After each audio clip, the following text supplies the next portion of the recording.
Waheguru Ji Ka Khalsa, Waheguru Ji Ki Fateh. My name is Jasleen Gore, and I'm a trans creator on the Guru Granth Sahib Project. We're excited to announce the release this month of Guru Arjan Sahib's Gatha Bani.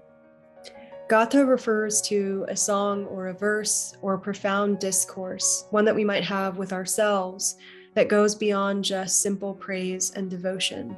There's no rag or musical mode to this composition, but it holds great profoundness within its short saloks. Gatha teaches us through this profound sort of narrative or discourse with the self how to overcome the 5 thieves of lust, anger, greed, attachment, and ego. And we do that through praise of the One and through companionship with those who have become virtuous, who have made great efforts to become virtuous. And so something that I've thought a lot about, something that Gatha sort of asks us to think a lot about, is what it means to become fragrant or beautiful. And so the Bani starts with this like imagery of what we do as human beings to sort of make ourselves superficially fragrant, like what kinds of perfumes or incenses or fragrances we apply externally that are so fickle and fleeting because our bodies are kind of odorous.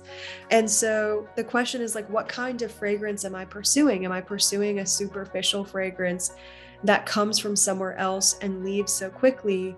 Or am I exploring a little bit more what it means to be fragrant internally so that I actually am the one emitting that fragrance? I'm not having to like find something to cover up the sort of lack of fragrance that I have.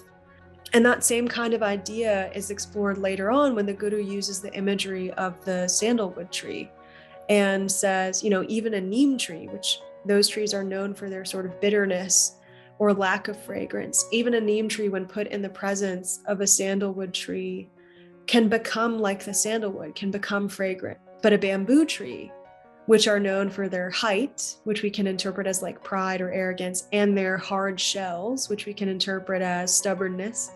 A bamboo tree in the company of the fragrance of a sandalwood tree will not ever absorb that fragrance because they just are too closed to that. They're not allowing themselves to absorb that fragrance. And so that sort of adds a layer of thoughtfulness to this question of what it means to be fragrant, because it's not just about being in the right company and hoping that it rubs off on you. You know, it's about making yourself susceptible to that fragrance, which requires great effort because it means that we have to sort of tear down our own egos enough that that fragrance can enter. It means we have to get rid of our stubbornness enough so that that fragrance can enter, and that's not easy.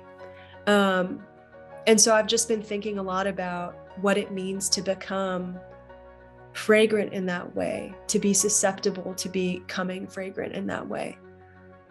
And you know, the other thing that I think has really stuck with me is that idea of like great fortune, because the Guru says again and again, you know, this company of the virtuous ones is found with great fortune. And we've kind of understood that to be grace, but it's not a passive grace. I think it's something other than just sitting around and waiting to be given that grace and that company.